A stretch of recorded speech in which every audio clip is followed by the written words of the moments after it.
Hey everybody, this is Micah from Real Joy Vacations, CEO and founder of Real Joy Vacations down in Destin, and CEO and founder of Vacation Rental University.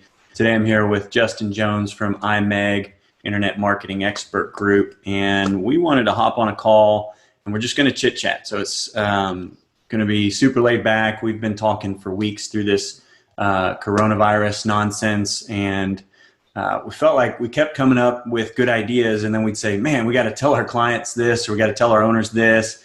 And, we're trying, but it's hard to reach. He's got 150 clients. I have 850 owners and various number of guests. And so we wanted to just kind of hop on a call, and we might do this every day, and we'll just record this, and we're just going to talk through stuff that we're thinking. These are our opinions. Don't go buying stocks or doing any crazy nonsense like that. Or freaking out or doing anything that you wouldn't otherwise do. But we think we have some good ideas as operators. Justin's got 11 years marketing, hooking and jabbing, like literally in the trenches with his clients in vacation rentals and hotels, realtors, those sort of things. Real Joy manages 850 properties in the beaches of Florida, and we founded Vacation Rental University. And that's where we teach people how to apply all of this knowledge. And so we'll get into some of that later. And we have some news about some access to that, so you can start learning for free, or at least on Justin's dime. But we'll cover that towards the end. Anyways, so we just want to cover some ideas about this coronavirus and what's going on and why, from two guys that are dealing with it on a daily basis. And we're not news people. There's really no benefit to us for doing this. We were just tired of having these good ideas on these 30-minute long phone calls every couple of times a day, and then having to call 150 people each. So we're just going to record them and publish them, send them to our friends.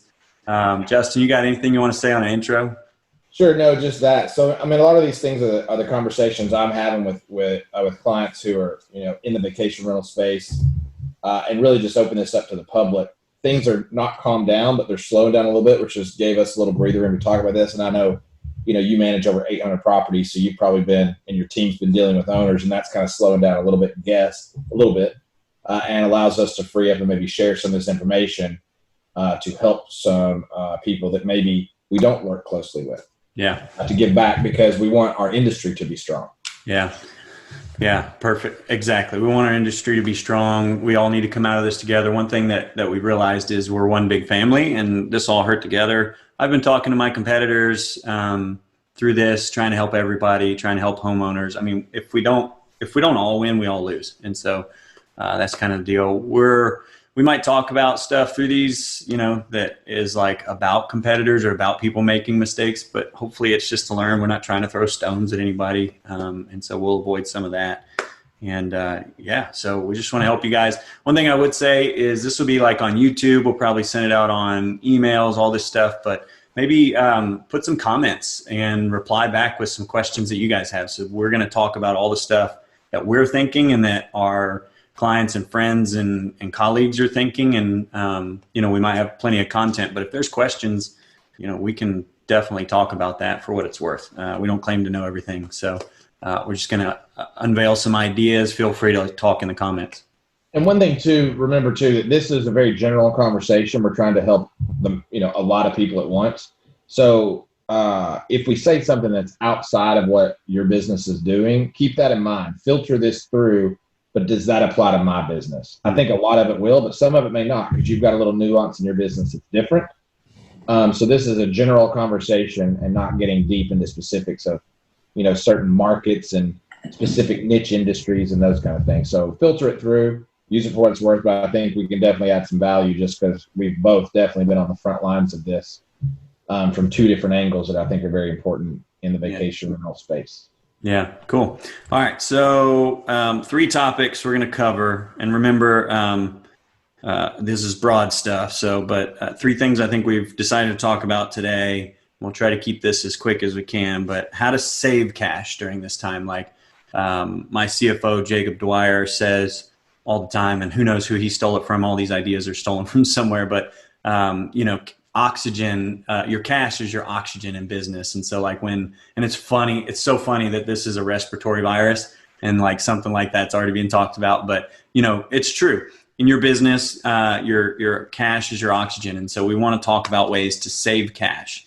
So I'll go first. One of the ones I've talked about right off the bat, like immediately, I started telling everybody, and if you're not aware, you should do this, but defer every sort of payment you have: lease payments, mortgage payments, car payments, if you have fleet leases, equipments, credit cards, anything that you can. Certain vendors, like especially national vendors and those vendors with like great credit ratings, access to capital, the bigger ones. I'd be careful with your cleaners. Those aren't kind of we don't want to be taking money from people who depend on you. You're going to have to pay those people, but defer everything. All you got to do, and Justin, back me up on this because you did it after I told you that it was easy, but you literally call your bank and you say, hey, coronavirus, defer payments. And they're like, okay, which one do you want?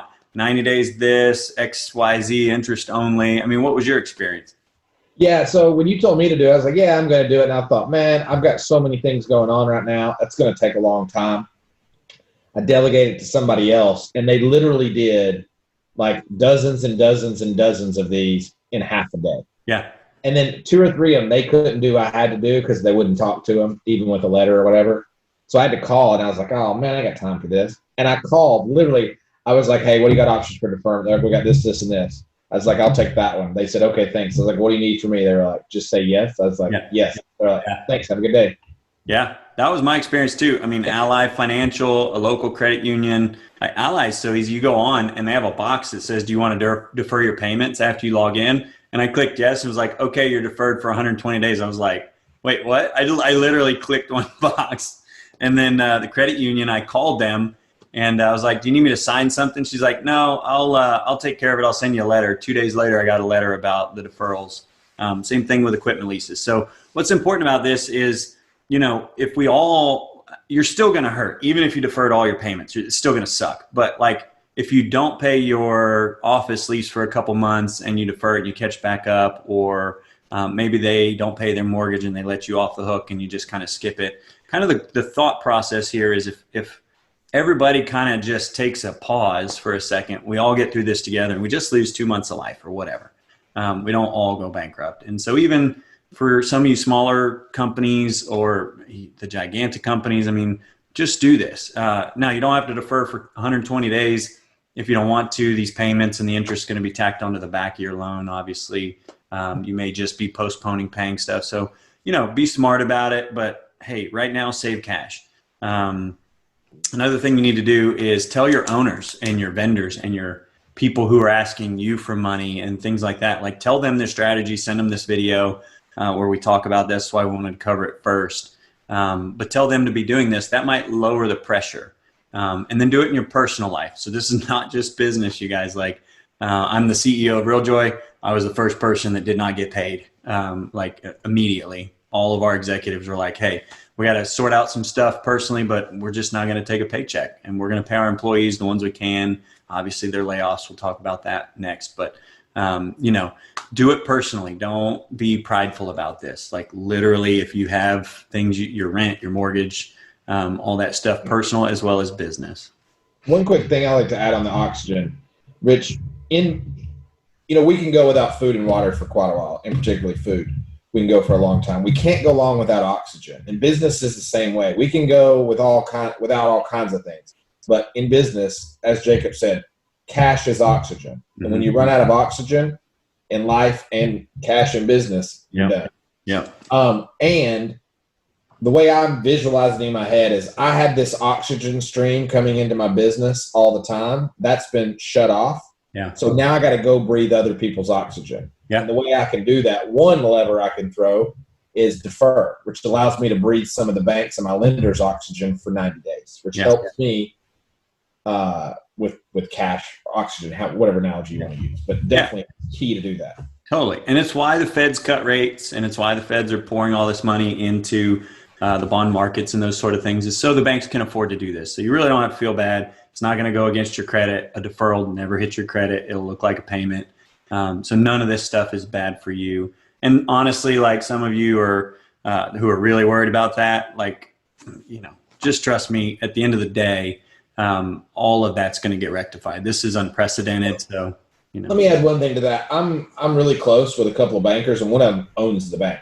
And I asked him, I was like, "Does this hurt you all?" He's like, "No." Yeah, right.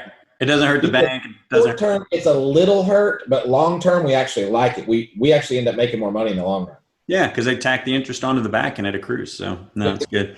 All right. So, and then again, tell your owners, defer that. Another one I want to talk about saving cash is you may want to move some of your cash from your deposit account. So, you make a credit card sale and it goes into your, whatever account you have designated. Well, if your business is like mine, you're getting a ton of chargebacks. Just a ton. And so maybe move that money somewhere else. I'm not saying don't provide refunds, don't do that, but there are a lot of people panicking and just hitting the chargeback button. Move that cash somewhere else. When it comes in every day, go move it to a savings account or somewhere else so that at least you have some control on when that chargeback can happen. That's just going to protect you. Okay. Another one to think about is use credit card accounts instead of your cash. So a lot of people do ACH or EFT, you like to run, nobody really loves credit, or at least you shouldn't.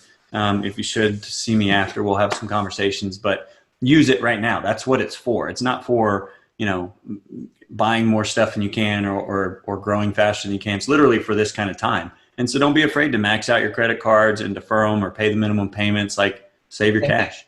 Don't be afraid. We didn't talk about this when you and I talked the other day. Deferred some mortgages and some stuff like that. But when I called American Express, they had an incredible deferment program, and so did CitiCard. Cool. So there's some options there. Citi was not interest free, but it was a 4% interest rate, which is not bad. That's great. On some deferment, they wouldn't defer any of the payment or any of the amounts, but they would do 4% interest. Which right now I'd rather use somebody else's oxygen for 4%. Absolutely, yeah. And so use your credit card if you have an American Express. Most of them are unlimited. So put as much as you can.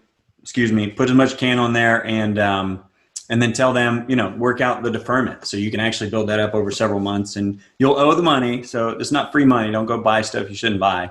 But instead of writing a check for something, use your credit card or your line of credit or something like that.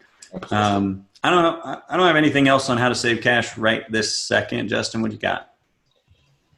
On the savings of cash, one thing that I would recommend doing is going through all of your expenses, and any fixed we've covered. Most of the things you're deferring are fixed cost. Your variable cost, there's a lot of opportunity to pull back there potentially. Yeah. And there's some tools out there to do it as well, where it'll show you all your recurring charges. Go through those and cut anything you don't need, but filter it through. The one I filter it through is assets should become revenue, revenue becomes profit, and profit becomes cash. And we'll talk about this more when we get into marketing, but if you have an asset that's producing revenue, that also creates profit, that also creates cash, you do not want to cut that asset. Right. So, but if you have an asset that's not producing cash, now's the time to cut those if they're a variable cost that you can, but you're not locked into a contract. But do not go cutting. We had several clients who had, the 90% of their income is coming from this, and they wanted to shut that off. And that's like, you give me $1, I give you $5 back. We need all that we can get right now. Yeah. So don't emotionally make those decisions. Yeah. So what are some things you're cutting in your business? I know we can cover some of mine, but certain maybe softwares that you don't use all the time. What are a couple of things you found? We had a HR program we use. It was a couple $100 a month, and it all adds up. When I first started doing this, you and I were talking, you're like, man, I don't know that I'd spend a lot of time for $29 a month. I don't know that I'd spend a lot of time for $39 a month. I think your time value is worth somewhere else. Yeah. But when I had the moment to do it, I did. And we ended up, tens of thousands of dollars a month we were able to save by 200 here, 300 here, 400 there.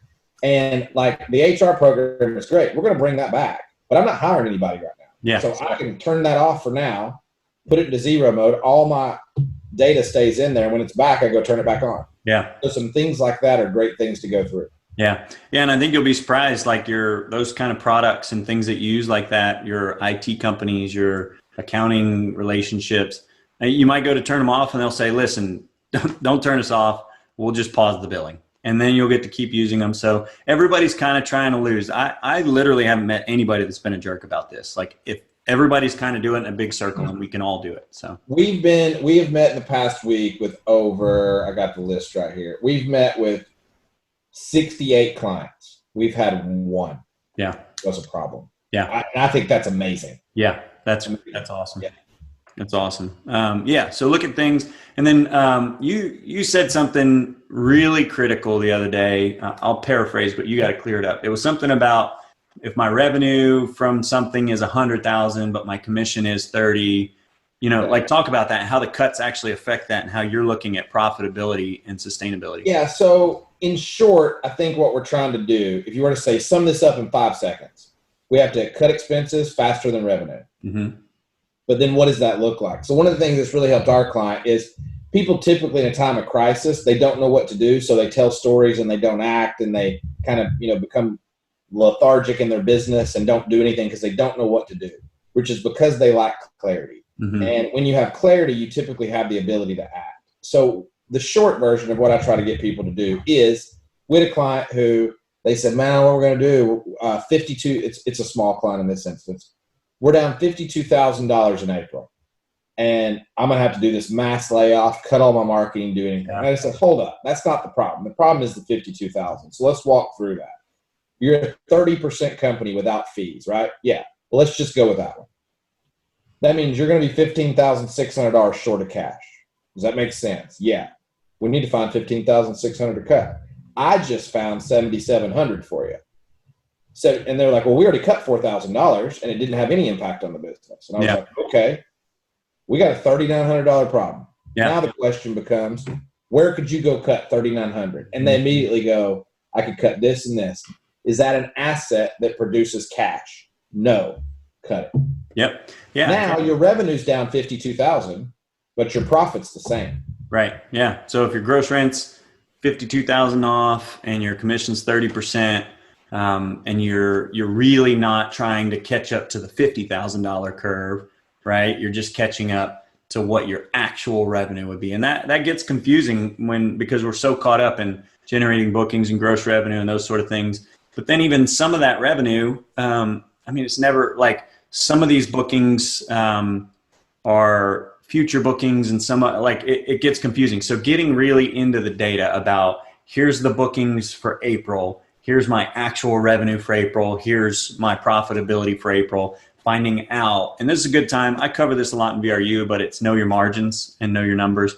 And it's not that confusing. And you get in there and you start looking at this and like you said, wait a minute, I adjusted some of these software products. I deferred a loan, and a couple of my employees that I probably should have cut a long time ago, I cut. Now all of a sudden, I'm actually going to hit about the same numbers for April.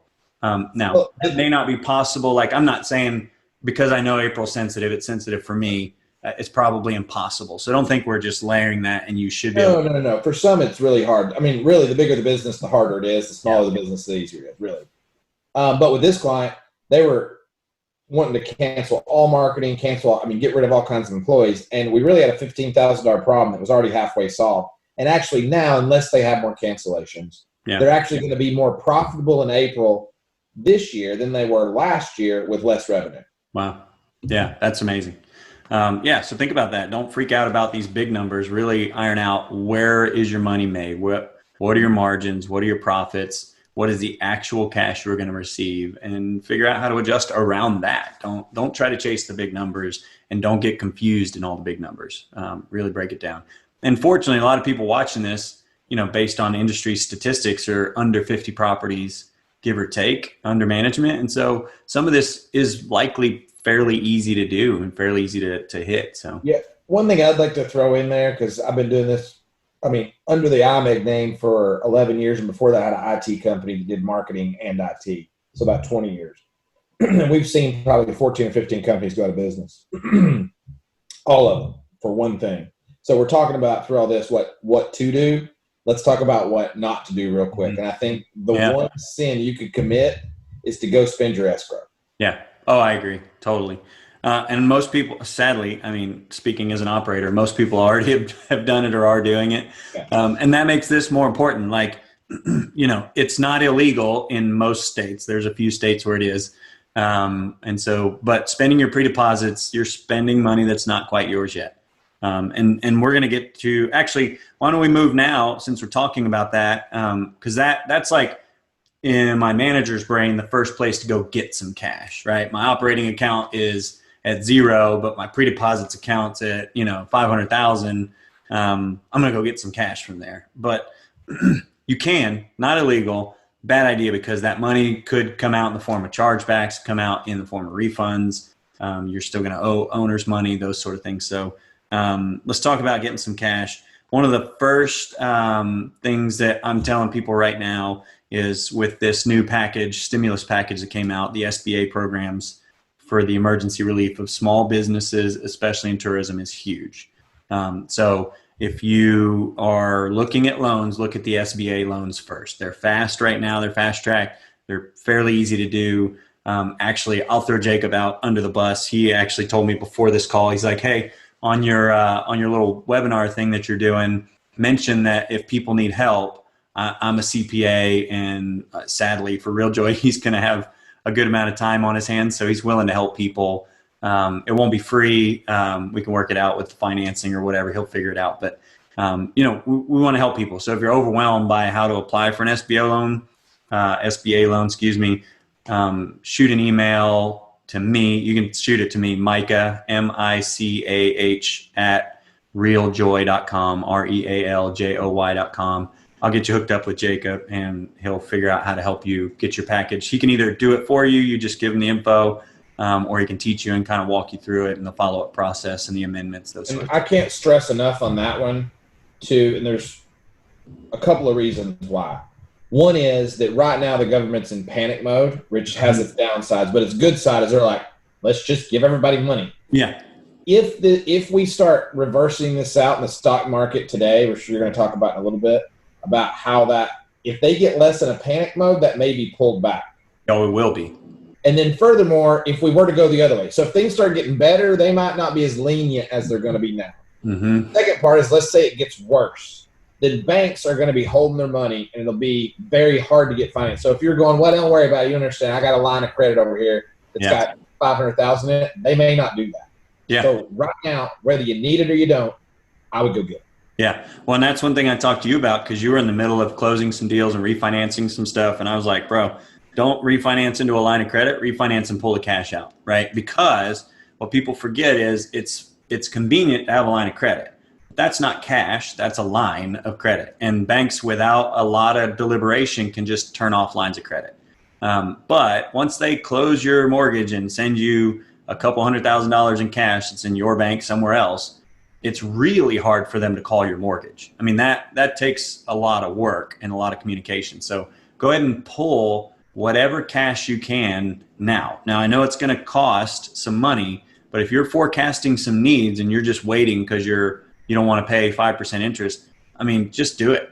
You just got to pull the cash. Pull what you forecast you can need plus maybe 30%. Be really careful. Remember, this is oxygen. So lines of credit that you have, anything that's open, as far as like if you have a mortgage rates just went to 0, y'all. So you're going to refi anyway. If you're planning on refining the next year and a half, you might as well go do it now while your credit still looks good, your income still looks good, and we're in the middle of this crisis, and just pull that out. Now, if you want to prepay it down and refinance it later, rates aren't going to skyrocket. So you've got some time. There might be some fees and all this, but hey, sitting on the operational side, like staring at the Realjoy financials, I'd pay quite a pretty penny to have access to a couple $1,000,000 right now, just to make sure. I mean, the last thing I want to do is go out of business. If I create myself a year or two worth of problems or debt or whatever to dig out, but my employees are happy, nobody died, and I didn't lose any owners, and I can continue on, I feel good about that. We're going to hit this a little bit more on the pent-up demand situation. But I don't think that anyone gets to the end of their life or their business and goes, you know what my regret is? I just had too much oxygen. And also that when you get through with this, if you were to end up by accidentally borrowing $500,000 you didn't need, one, that's a great problem to have, very high quality. Second, especially at 3-4% interest, right? Yep, exactly. And then maybe it's an opportunity to expand your business and use it for expansion as opposed to survival. Yeah. Yeah. How many of you haven't been doing owner acquisition programs or have limited your marketing or, your website stinks or, there's all these things that you can do. I mean, literally at 3-4% interest, you can put that into marketing and do it smart. Don't waste money. Don't just go risk stuff, but put it into marketing, grow your incremental revenue, your profit goes up. All you got to do is have a return on that cash higher than the interest rate to make it worth it. So right now it's a survival technique, and then it becomes an opportunity. Yeah. And at 3 or 4%, super easy to arbitrage. Oh yeah, Don't go get hard money at 10 or 15%. That's hard to arbitrage. Yeah. But 3 to 4%, you can arbitrage that in almost any business, even low margin businesses. Yep. Something else while we're on that is go ahead and call or go online for your credit cards and increase the limits. Most of them would have done it anyway. Now it's just like the deferment thing. It's kind of like a given. That way, if you had a $15,000 limit or something, maybe you can go up to 30 and you can get a little bit more squeeze out of the same lemon. Couple other things, and Justin, you're good on this, but like future bookings or something. So maybe talk about how you're helping your clients market for future bookings and like the thing here that you told me that really mattered was like there's certain things in marketing that we can cut, and I want you to cover some of that, and that's okay. But in general, marketing, and I believe this, is one of the last things to cut and going to be the first thing to turn on. So be careful with that. But like talk about the future bookings you're seeing and some of the success you've already seen. Sure. We've been very helpful with our clients of really looking through our business model. If you go anywhere in our office, it's the assets, revenue, profit, cash. So we want to create a marketing asset, whether it be, Google Organic as an asset, AdWords as an asset, email database as an asset. Is it producing revenue? Most marketing agencies are pretty good at that. The question is it producing profit? And then does it turn into cash? So you don't want to get rid of any asset that doesn't produce cash. Yep. One example that is a place to cut is AdWords. And here's the reason why. Google AdWords, Facebook. Google AdWords, yes, Facebook ads, those. And the reason being is because search volume is about cut in half in about any market. So half the people are less searching. The other problem we've seen is that, so if you had a $20,000 budget, you can only spend about 10 of the 20. So that's 10,000 of savings. But then furthermore, out of that $10,000 that's being spent for that half amount of traffic you were getting, 50 to 60% conversion rate drops. And we attribute that to there's still people looking, but they're not booking. They're kind of wishing and hoping and planning. So I would shift that money into, because you probably got some organic traffic, hopefully. You probably got an email database you're still emailing. You probably got some organic social going on, those kind of things.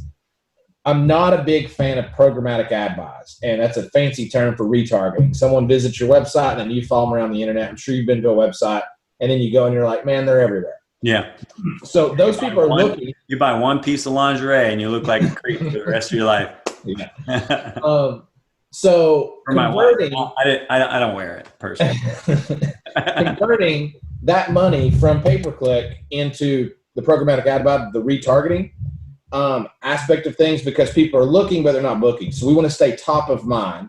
So maybe even moving your whole AdWords budget. One, if you're spending 20, maybe spend 10, but maybe take 5, 6, 7, 8,000 of it and put it into retargeting. You don't have it. So you can stay top of mind through this longer look to book process. Okay. Potentially. So literally looking at things, if it's an asset that's producing cash, do not cut that. Get out of the emotion. As Warren Buffett says, you can't control your money, you can control your emotions. Get out of this like panic mode, like retraction of everything because of this. And the analogy I've been giving clients, and I don't know that it's the best one, but it's the best one I got so far, is that we were all running a marathon for summer and we're spring. And we were all at the starting line. We were getting ready to take off for spring break. I know for sure in your market too. Yeah. And we were like, the gun never went off. So we need to stay in shape. We still need to run in place, do our exercises, eat healthy. Maybe we need to not eat as much. Maybe we need to not exercise quite as much. But that marathon is going to start, and the summer is still good. And there's going to be so much pent-up demand. The people who have retracted too much, they're going to be not in good shape. Yeah. They're not going to be healthy, and they're going to come and enter the game of summer to run the marathon with us, but they're not going to be as healthy as they were to start. Yeah. So anything you can do to protect your health of that. And I read this earlier, leaving the office to do this, and I thought this was the best thing said. I'll read it here so I don't mess it up. But it was on one of our boards. It says, to navigate this changing landscape, make sure your brand continues to deliver value while building a pipeline for the future that isn't tone deaf to crisis. Mm-hmm. And to me, that goes back to cut assets that aren't producing cash and keep the ones that are. Yeah. Yeah. And it, you know, you're intending on being in business in the future. And, you know, that's one of the things I see, and I don't want to name names because I said we wouldn't be bashing anybody, but I see some pretty big companies in our space who are cutting things to the bone for extended periods of time. And in my head, I'm just like, why are you the, you know, in good times, the leader, and in bad times, you're freaking out so bad that you're willing to decimate your brand, your staff, whatever. You know, personally, I just don't see how you come back from that in a good mode quickly. And so I think that to summarize the point here is marketing to me as an operator. Let's look at, there are some things like SEO, social, some of these things that are just long-term programs. Email capture, you know, you're still going to have website traffic from the lookers. They may not be bookers yet, but they might sign up for your email ads. So like if you're capturing those emails, those sort of things.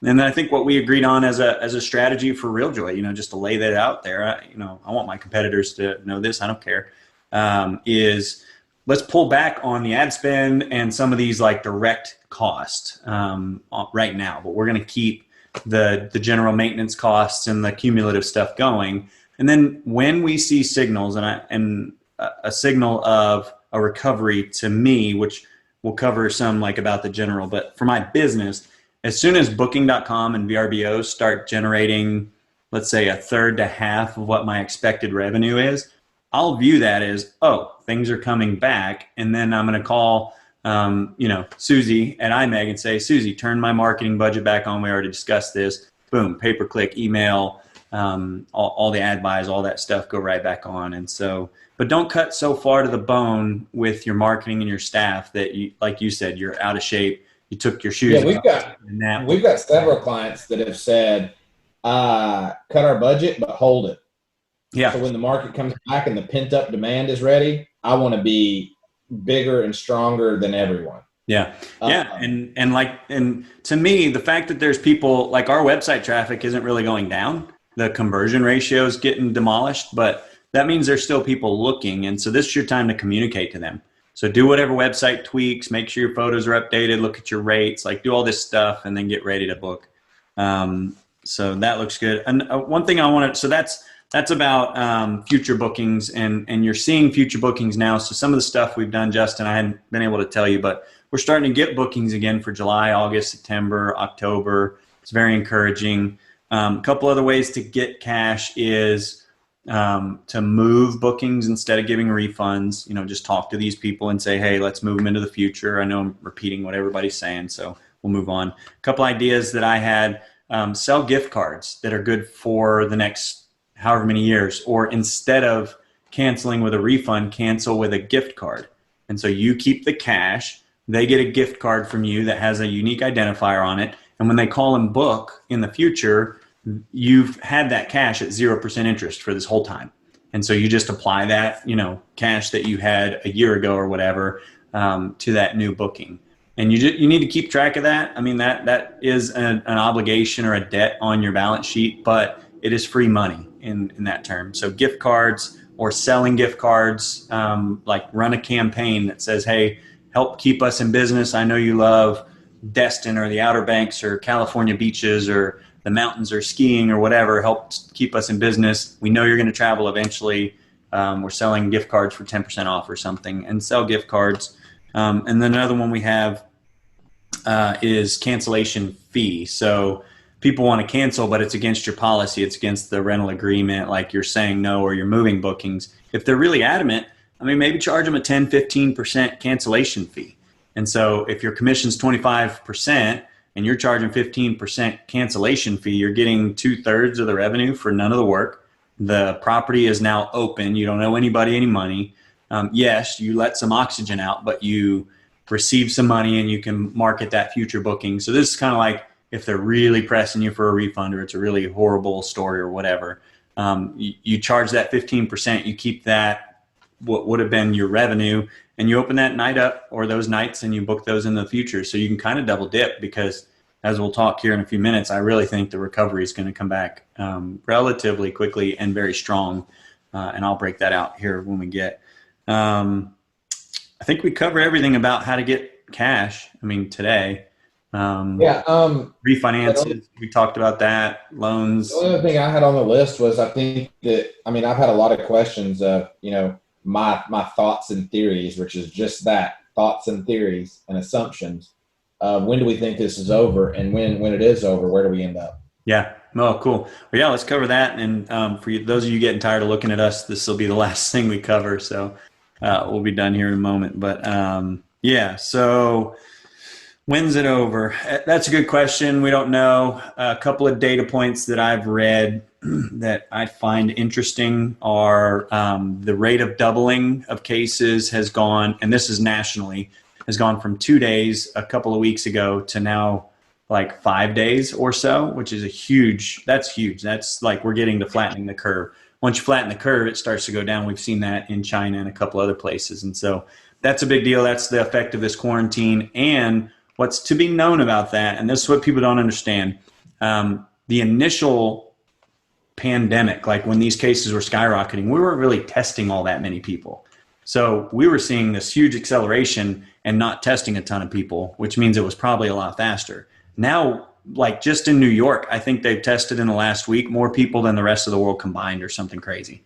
I mean, just ridiculous. Like Bill Gates, the Bill and Melinda Gates, or whichever foundation does some of the disease and vaccine stuff that he runs, they pumped $100 million into figuring out how to do testing kits that weren't the long things that a nurse had to do, and now you can test yourself.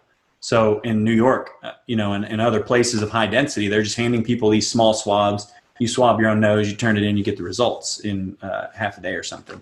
So now it's not taking a ton of staff, it's not very expensive, and it's happening a lot quicker. So now they're testing a ton of people. The reason I bring that up is we were testing few people and seeing cases skyrocket. Now we're testing tons and tons of people and seeing cases decline. That's very good stuff. This is a very good sign that the quarantines are working. Possible these bigger cities, New York, New Orleans, LA, places with homeless populations are going to be harder to get under control, but for the most of America, it's probably going to be okay. And then there's some news about warming slows it down because it's a respiratory disease. So warm, moist air weighs the molecules down and they fall instead of float through the air. So that's those are some interesting things. Bill was saying that isolation and testing are the two keys to this, and both of those are increasing every day. Yeah. And kind of the threshold he was saying was keeping it at less than 1% of population. Mm-hmm. And we seem to be on the trajectory to do that. And he had a bunch of data. In fact, he launched TED Talks, launched a video yesterday about that. I encourage people to watch it. It's very interesting to see Bill's insights because he's obviously very good at this. I mean, he's kind of the leading expert. When you think about like what he dedicated his life to post Microsoft, it's really been this. And so, not only do we all agree he's a genius and capable of understanding, but he literally devoted his life, and somebody that capable devoting their life to something is worth listening to. So, and he's very, he's cautious. But he's very encouraging, and I think that that's necessary. I don't want to dismiss like this is going to be over soon because it maybe isn't. But I think listening to that is good. To the degree that we get testing and isolation in place, is to the degree that this comes back faster. So if the longer we delay those two things, is the longer this lasts. But most people are saying, the experts, the top infectious disease guy, forgot his name, the Bill Gates, and just a bunch of smart people I know are all saying 6 to 8 weeks. Yeah. And that was a week ago. So basically now I guess we could say, 5 to 7 weeks. Yeah. But it is to the degree that we do self-isolate and that we do get testing going. And both of those seem to be working in our favor. Yeah. Yep. So that's good. The other thing that I think has been really interesting is literally today, we had the jobless reports, and it came out at 3 point something million. I mean, just a ludicrous number, right? I think the previous record was 700,000 or something. And what was interesting is the market went up almost 5%. So recently we were at 18,000. All of a sudden we're at 22,500. The fact that we went up significantly in a day where cases increased, deaths increased, and layoffs were at the highest by multiples, tells me something, because the market bets on things that they think they understand. That's all that this is. So they were betting stocks down based on the severity that they thought was going to happen. Now, what's interesting about that is we just got some of the worst news ever in the history of the United States, and stocks went up, which means that they were betting this was going to take a heck of a lot longer. So again, these are theories that I have. Nobody really knows exactly what this is yet, but the theory that I have here is we dropped, I mean, just in a couple of weeks from 29,000 something to 18,000. I mean, just plummeted, right? And now we hit the bottom. There was some technical resistance, some of that, now some news, and there's some trading that's been going up. And so it looks like a hard V. And that's the kind of recovery that really I believe we're going to see, is a hard V, mainly because what if they were thinking it was 6 million people that were going to get laid off and blah, blah, blah. And truly what it shows me is all of a sudden there's confidence that Americans are smart. It's really only a few industries that are affected. So it's tourism, airlines, cruise ships, like those kind of things, restaurants to a degree. So there's a few industries, but medical, hospitals, CVS, Domino's, delivery services, Amazon, UPS, FedEx, like there's some industries out there that are making a mint right now. Pharmaceuticals might do well, those sort of things. And so there are things balancing this out. There are people hiring as others are laying off. And so I think what that's saying is, there's a certain sector that's going to be impacted, but America in general is just going to figure out how to work from home, how to survive, how to keep commerce going in the areas that are strong. And there'll be some recovery. There's still going to be some losers, but there's going to be a good recovery. And so just keep an eye on that. The fact that we've had really bad news and stocks are recovering, in addition to, this stimulus bill and all this other stuff. Trump, whether you love him or hate him, we don't need to get into that, but he's done a pretty good job leading through this. Like the Senate passed this bill unanimously under Trump. So that's pretty important. And he's saying now, like he led us into the closure, like he put out with the CDC, the guidelines and the quarantine and all of this, and pushed for the malaria drug and all this sort of thing. Now he's already saying, which he has the most intel in the world, right? So this is a guy you should trust. He's saying, hey, America's going to get back to work. We can't shut the economy down, these sort of things. And so he's already predicting and kind of forecasting or telling us what's coming next. Is the worst is probably behind us. We're going to all work together to figure out how to get the economy moving again. This was just a pause. This is not a collapse. This is not a bear market. Like I actually think today it's possible that we entered a bull market. So in 2 weeks we went from a bull market to a bear market back to a bull market. And so there's just a pause. None of this stuff makes sense. You don't have to focus on it, but the recovery's coming. And long term too, I'd like to throw out is if you read the 100 and something page document the government released about this plan that they have in place. The only thing that's alarming, but you got to take it in perspective. Do I think that we're going to come back in 6 to 8 weeks? And do I think we're going to go into, what are you going to have 2 quarters to have a recession? Really? Yeah. I don't foresee that. I'm planning for that. Yeah. Everybody watching this, I highly recommend you plan for that. Yeah. We're in a recession. This is bad times. You think that way, you optimize that way, but you wake up every day and do your business the same as you were. Yeah. Because you can't control that. So only focus on what you can control. But in their plan, it says an 18-month recovery. Now, they don't give any context about that, so this is assumption on me. But I think that 18 recovery is where, the government, not us as people, the government can look back and go, that kind of never happened on the books. Yeah. 18 months. Right. Governments, stocks, those sort of, like when I look at my business, the last couple of things I'm worried about is like the government and stocks and those sort of things. Like I'm literally worried about rents, booking pace, and my homeowners. I look at the stock market for one thing right now, and that is typically the stock market is a chart of emotion in our society. Yeah. And if that's going up, the positive sentiment's going up. If that's going down, the negative sentiment, which is confidence. And people spend money when they're confident. Yeah. So we're seeing confidence in the market, even though we had 3 big metric points. Unemployment was, I think the biggest was 700,000. We were at 3 million. Yeah. We haven't declined. There's been more deaths in the market, and the sentiment of people are like, we're moving on. We're going to be okay. Yeah. No, it's beautiful. All right. So now we're talking about recovery. I say quick, I say V-shaped. I want to clarify. I think April's toast for tourism. So if you're thinking I'm telling you your April's going to be good, I'm not. You're probably not going to have any bookings in April. April's going to be, in my opinion, the worst. Yeah. April's toast. So if nothing else, April stinks. March, some of us had a couple weeks of spring breaks, we made some cuts, et cetera. Like we might get out with a small bruise. You're going to get a black eye for April. You just need to plan on it. Don't freak out. Take your lumps.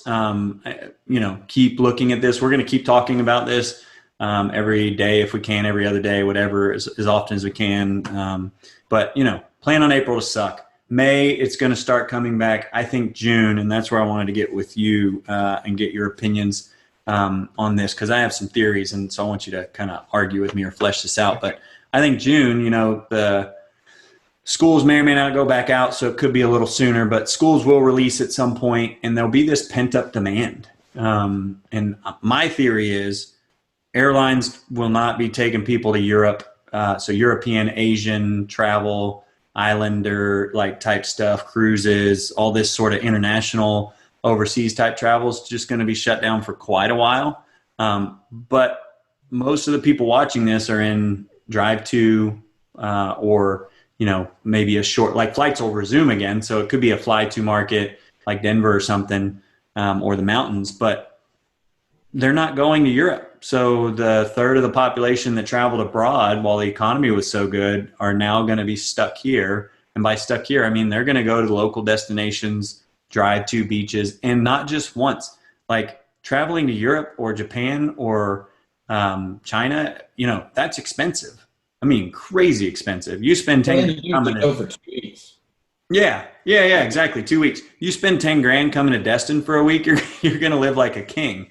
And same thing with, Pigeon Forge, Gatlinburg. I mean, you're going to be able to go to 3 restaurants a day, do every single activity, stay in the nicest place ever, just for what it would have cost you to fly to Europe. So you're going to get people taking more shorter trips and spending the money they would have spent in Europe here.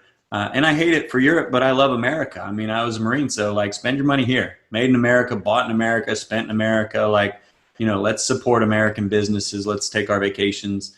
But we're going to see that. So what do you think, Justin? I mean, about that? Yeah, this is based on, 20 years of doing this, but also looking at I did a couple of hours deep dive into the recovery after 9/11. Of what businesses came back first in the tourism space. And I can talk about this for a while, but I'll keep it as short as I can. If I'm in a drive-to destination, and I'll put them in kind of like the first, the second, the third tier. First tier, I think, to come back is non-corporate, drive-to, leisure destinations. Mm-hmm. So, if you fall into that. Yeah, it's beach, mountain, that kind of thing. Corporate travel, I think, will be kind of the mid-tier to come back. And I read an interesting article, and I hadn't thought about it, and I was like, oh, that makes sense. I'm not real sure that corporate travel, not that it's going away, I'm not saying that, but I think there's going to be a forever dip in corporate travel, and I think yes. Here's the reason why. Because people have figured out, wait a minute, I can do all this from home. From Zoom, like we're doing this. Yeah. So I think that corporate travel is going to take a sum, probably a single digit, but it's still a big number globally, from the fact that people have been like, wait a minute, maybe we don't have to travel as much. Maybe we can do this. I mean, that wasn't that bad kind of thing, because it exposed to people to doing that.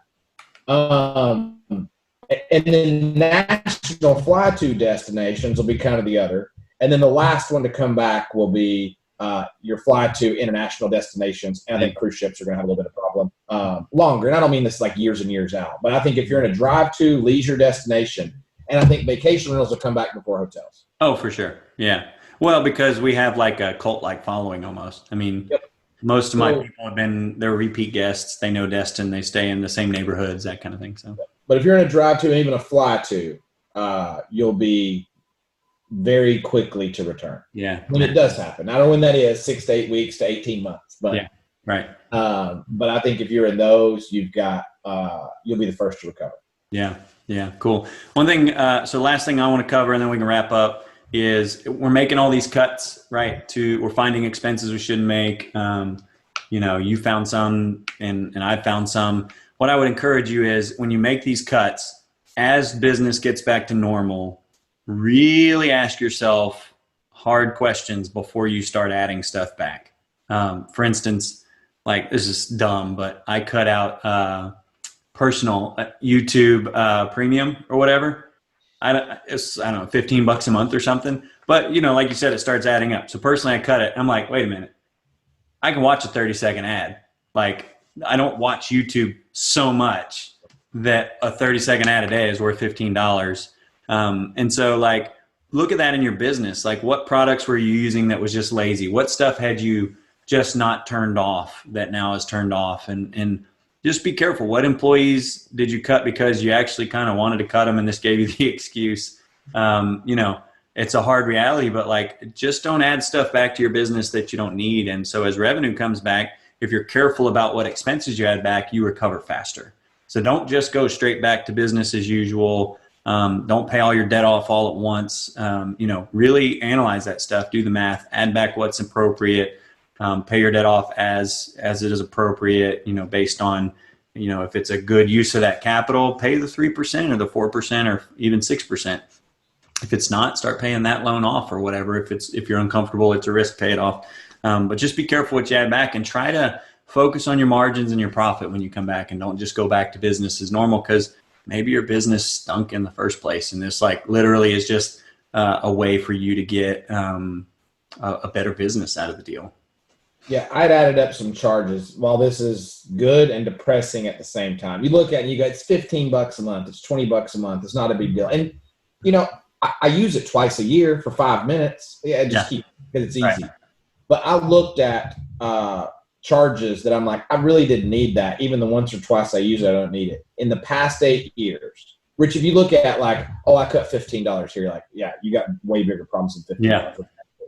But let's just put the immediate need for cash aside. Just in the things that I'm not going to bring back, I've wasted in 8 years $41,760. Yeah. What would I do with that cash right now? Right. Not to mention the interest I could have earned, the investments I could have had, all those. So now is a great opportunity. Sucks with the virus, sucks with the cash flow loss and the hit we're all taking. But it's also a great time to do some housekeeping. Yeah. To go. And then when this is over, run your business as if you were having this cash flow crunch every day, even if you're Yes, absolutely. I mean, absolutely. That's the best way to do it. Run your personal life like that. Like, man, did you have a Jeep sitting in your garage that you hadn't driven for 3 months, and you got this car payment and now you're deferring? Like, maybe it's time to sell the Jeep that you don't really ever drive and spend time with your kids or whatever. So, those are good things. So a couple items to wrap up. Justin, I think we'll do this again tomorrow. I'll get with you on that. I'm gonna air some stuff you said you would do for these people. That's going to cost you some money here, if you're okay with that. But if you have comments or questions on this, hit the subscribe button. This will be on YouTube. We'll email it out. Subscribe. We're going to be releasing these regularly. Do the little thumbs up thing so people see this. Forward it to your friends. Like, let's get some of this information out. Again, we don't really need anything from this. So this is literally like help the community by forwarding this stuff around. That's all we're really asking. And then to help you guys to kind of prove that, I was talking to Justin. So, I mentioned VRU, which is Vacation Rental University. It's www.thevru, so the Vacation Rental University, but thevru.com. Go there. Justin has been generous enough to release a coupon. So we have some free stuff, which just introduces you to the platform. But then we have 40 hours of lessons that I did all about how to run the business, how to grow your business, how to sell, how to manage your financials. Justin did some lessons in there about marketing. So it's literally soup to nuts. Everything you could imagine is in there, about 40 hours of content. And Justin's going to pay for your monthly subscription through this next several months while we're, sitting around. So in April, you could literally go consume all of our content and learn everything about the business. And so the code will be COVID-19, something super easy, COVID 19. When you sign up and you go to pay for the Masters monthly program, put in COVID-19, and Justin at IMEG is paying for your subscription. It'll go down to free. You'll get access for at least several months, 3-4 months. We'll figure out, that it will turn off at some point. So please use it. He can't afford it forever. We want to introduce you to it. It's a resource that could be valuable to you for a long term. Something else he's doing, and this is the expensive one, and we'll have to figure this out because I don't have unlimited time, but he is paying my consulting rate for phone calls for you guys for about 20-30 minutes each. And so if I get an overwhelming response, I'm obviously going to have to do group calls or something. So here's how you get that. You can email me. It's Micah at realjoy.com, MICAH at realjoy.com, REALJOY.com. What I want you to do is send me, hey, this is IMEG consulting budget or something like that, so I know what you're emailing me about. In there, I want you to put 3 questions. We're only going to cover 3 questions. I'm going to give you 20 to 30 minutes max. And if they're common questions, the reason I want you to email this, if they're common questions, I'm going to do videos or maybe a live webinar, and we'll cover that all at once so that everybody can get served and you can get the best answer from me. But send me 3 questions that you have about your business and your contact info, your phone number, and I'll email you back sometimes. We can jump on a call and we'll spend some time together. I'll answer the questions and walk you through some of that stuff. And again, the bill goes to Justin. So just be sure to put in the subject line IMEG consulting or IMEG Micah time or something along those lines. And I'll make sure the billing goes to him and not you guys. So Justin, thanks for that. This is and kind of the reason that we're doing this, and thank you for your time on this as well. But it's just like, I love to help people solve problems. I know you do too. Like that's really why I exist. I love to solve problems. And I think that right now, the better, like it's a time to share the pain. We're getting hit heavy financially. Our clients are, the market is, the world is. But that's not a time to retract and be needy. I think it's one of those things, I believe in the law of reciprocity, where when you need more, you need to give more. Yeah. And that's kind of the short of that. There's no real hidden agenda. Of course, we may end up with some business from it, and we may not. That's not the intention. The intention is that when I need to give. Yeah, sure. Yeah, and I forgot, I guess I just assumed that people would put that together. But yeah, obviously, IMEG's a marketing company dedicated to the vacation rental space. That RealJoy markets through them, so I can attest to that. But it's no pressure, but IMEG's out there. They care about you guys. He's going to pay for you to learn, and you don't owe him a thing. But, if you get to the end of this and you're like, man, what did my marketing company do for me? Maybe give him a call, and we'll leave it at that. Truly, this is not a sales pitch. This is like, hey, go to thevru.com, get your learn on if you're just going to be sitting around. Get all your staff in there. Sign up. You can add seats when you do the Masters monthly, so add some seats. Or just send it around. Tell everybody. Justin, I'm giving him obviously he's not paying full price, right? I'm not going to destroy his financials, so he's getting a great discount for the bulk. But tell everybody, have everybody sign up. All you need to do is send them the link or tell them the COVID-19. So it's super simple and impossible to forget, and they can sign up and get it for free. And just everybody signs up, everybody learns. It's ready to go. All the videos are there, and I think you'll really enjoy it. So, and then shoot me those emails if you want direct help with the 3 questions, and tag IMEG in the subject line so I know where it came from. So that's all I got. I think we'll be back here tomorrow. Justin, anything on parting words? That's it. That's all I got. Thank you for your time. All right. We'll see y'all. Bye. Yeah. Thank you.